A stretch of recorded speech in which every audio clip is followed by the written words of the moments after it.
Welcome to the Thyroidless Life podcast with me, Dr. Rebecca Warren. This podcast is for you if you've been diagnosed with a thyroid disorder, think you might have a thyroid disorder, or are healing after thyroidectomy. I'm doing this podcast because of my own personal health journey of being diagnosed with thyroid cancer, getting my thyroid cut out, getting high-dose radiation, and being left with no answers when my health started to deteriorate quickly. It wasn't until I drew a line in the sand that my health transformed, and now I've dedicated my life to sharing this information so others don't have to go down that same path. My hope is that you never feel alone on your health journey and that you understand how incredible your body is, that it's not working against you, it's working with you, and it wants to be well.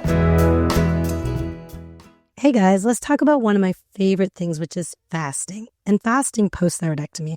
I want to share three things. I want to share three things to not make a mistake on if you're fasting and you're post-thyroidectomy. Now, my name is Dr. Rebecca Warren. I'm a DCM functional practitioner. I work with women and their health goals from a functional perspective, but I also work with men and women healing post-thyroidectomy all over the world. I've been living without a thyroid for over 20 years. This is why I'm so passionate about what I do, because not only do I want to help all of you guys avoid unnecessary suffering, but my life depends on it. I want the best health possible after losing a vital organ. And let me tell you, no one's going to be as passionate as someone that has to live through it, right? But fasting is an amazing tool that can be used to heal. But I get really frustrated because a lot of people out there, especially women, are not doing it the right way. And then now you add this extra factor of not having a vital organ and being on thyroid meds. And you just got to make sure you're doing things the right way. Okay, so let's talk about the number one mistake that you don't want to do, or do all three of them, right? Number one doesn't mean it's the most important, just all of these are very important. Number one thing to understand is that thyroid meds are an ebb and flow, right? Well, let me take a second. Thyroid hormones are an ebb and flow, right? T4 to T3 conversion can go up, it can go down when you have your thyroid, right? Our thyroid is in constant communication with our brain. So there's days or seasons, weeks, months, a year. Like there's times where we need more, we need less, and there's just this constant communication. And now you've lost that communication, right? Now you're taking the stagnant pill and you're trying to take that stagnant pill and make up for this constant communicative, adapting organ. And it's not going to be perfect. It's not. But the biggest problem I have is that a lot of you guys, because you're not learning about how thyroid meds work, how those thyroid hormones impact you, you go in, your doctor puts you on T4, you're lucky if you get T4, T3, and you go on your way without realizing that there might be times that you have to kind of, change things up. And when you start fasting, there's a lot that can happen. Your gut microbiome changes, your cell receptor sensitivity can change, you start to lose weight. There's all these changes. And one of the biggest problems I can see is that now the thyroid meds that worked for you no longer work for you. And people are like, oh my gosh, they start experiencing all these symptoms, like feeling hyper, like their heart rate, and they're feeling more anxious. And then maybe they start to get hair loss and they're like, oh my gosh, fasting is just not for me. Like it caused all these symptoms when in actuality, your body has changed, which means more than likely your amount of thyroid meds you need, or maybe even the type or the brand, needs to be changed, right? I find that post-thyroidectomy, especially the longer you go post-thyroidectomy, you're more than likely to go into this hypothyroid state if it's not being managed well. And in that hypothyroid state, your body becomes inflamed, you gain weight, like everything just slows down. It's not a good environment. And I've seen over and over again throughout the years that people end up needing a lot more thyroid meds than what they actually use because they're so inefficient at utilizing those thyroid meds. Like you need a lot more because you're inflamed. You need a lot more because you're not binding. Or you need a lot more because you have, gut overgrowth or gut SIBO, right? Small intestinal bowel overgrowth, or you have H. pylori, or you've got leaky gut.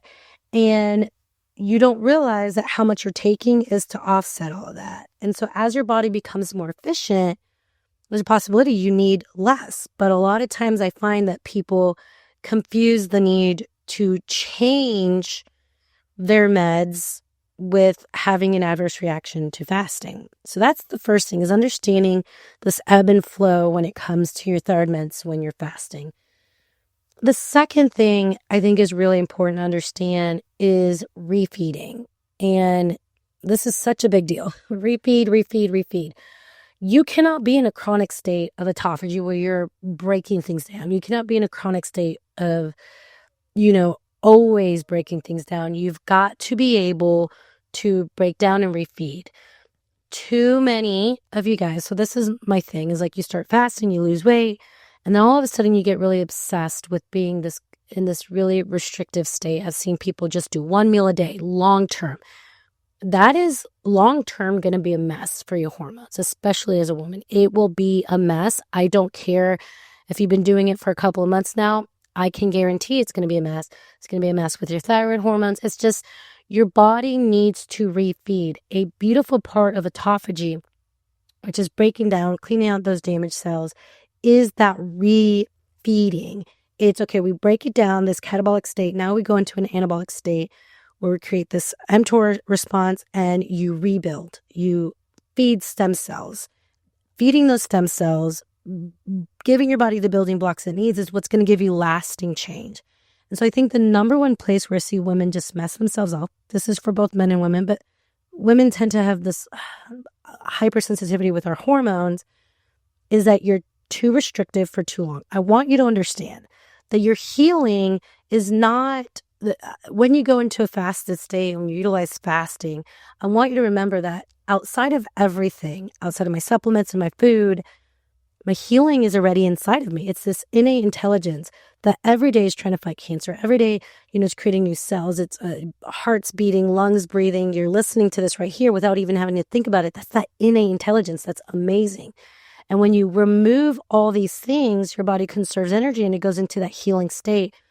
But it's not just being restrictive that's the healing. It's what your body innately does. And what your body innately does with good, nourishing food, when you are well nourished, because y'all are going down 1,000 calories, 1,200 calories, you're working out, like your body, that's going to put your body in a stressed out state long term.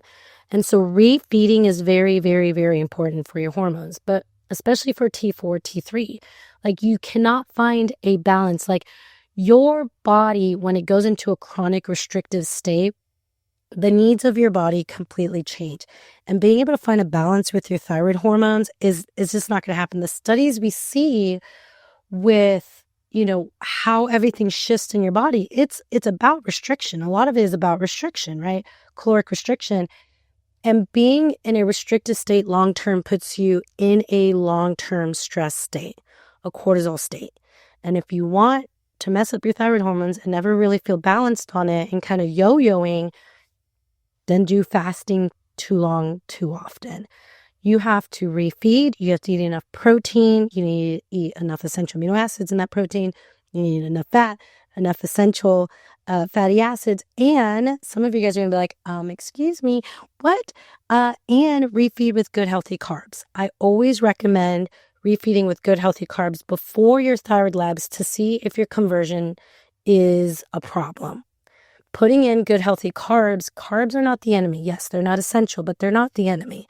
And we don't live in a time where you have to be so restrictive with your carbs. You want good, healthy carbs cycled in to your fasting regimen. Very, very important that you understand that.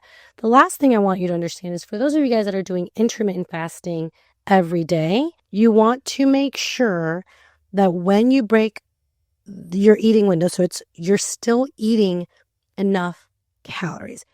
You're still going to lose weight. You're still going to see amazing changes with your hormones. You're going to see great changes with your thyroid hormone balance, with your meds, when you're eating and you're well nourished within your eating window. So when you're doing intermittent fasting, you're not keeping that under 1,000 calories every day. You're fasting. And this is a big thing too. I know a lot of you guys are like, okay, I'm intermittent fasting. I'm skipping breakfast.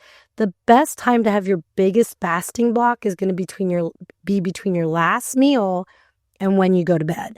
So waking up and then eating and then fasting longer in the evening is going to be your most ideal situation. And then when you break your fast, you are eating 2 to 3 meals, still getting in all your calories and re-feeding and nourishing your body.